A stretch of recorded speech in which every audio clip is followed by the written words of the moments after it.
Well, did you know it's National Ice Cream Month?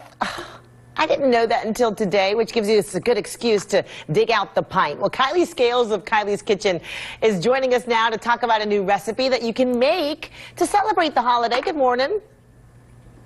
Good morning. Yeah, not only is it National Ice Cream Month, but it's also National Blueberry Month. Oh. So this recipe is going to incorporate both of those. Okay, so what are you making exactly so we can follow along? So I'm making lemon blueberry ice cream bars. This couldn't be easier.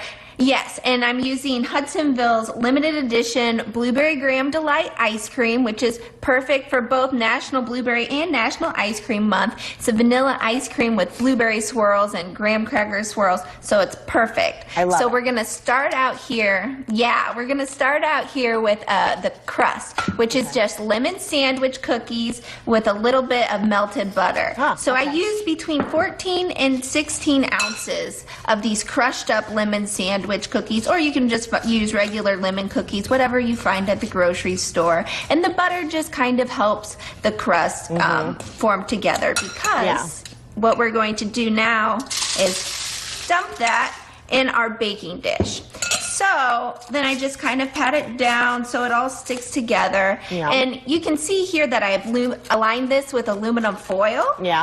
And that's so that when we're done, it's easier to pull out. It'll pull out, the bars will pull out like a breeze, so you can cut them when you have the aluminum better. foil That's the there. key.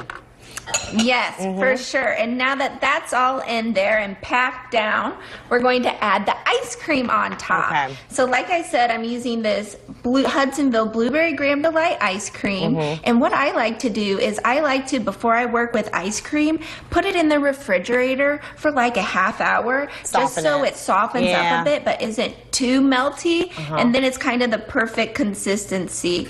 So we're just putting that on there like that, and you can see the blueberry swirls in there, and then that gets smoothed out on top. And then you can put that in the freezer for about an hour. It'll set up in about an hour. And then while you're doing that, you want to make a nice blueberry sauce to go on top of it. This really takes it over the top. So all you do is you can either use a pound of fresh or frozen blueberries, depending if blueberries are in season. They're great right now, so I used fresh, and I put that on the stove with a little bit of lemon juice, some sugar, and some cornstarch to help thicken it up. I simmered it for just about 5 minutes, and you'll see once it's on the stove, you'll see when it starts to thicken up, so you'll know when it's ready. So is that the drizzle for the end of it all when you're done?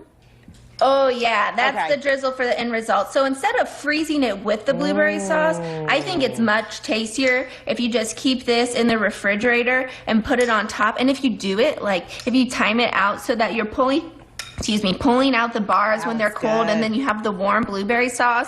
Oh, it's perfect. Also, you can save this blueberry sauce if you want to use it for pancakes or something else later. Yeah, definitely. You know, I always say, I see you got fresh blueberries there. To me, I just use that as an excuse to think it's healthy. I know, of course, it's not. You got a lot of ice cream there. Right. Where can folks find the recipe for that right there? So I have it on my blog, Kylee'sKitchenBlog.com, and you can find this ice cream by going to HudsonvilleIceCream.com and using their scoop locator tool to find it at a store near you. Kylee, thank you so much. It looks delicious. It really does. Perfect for summer. Thanks so much. Thank you for having me. We'll put the link of her blog and recipe on her website, fox19.com.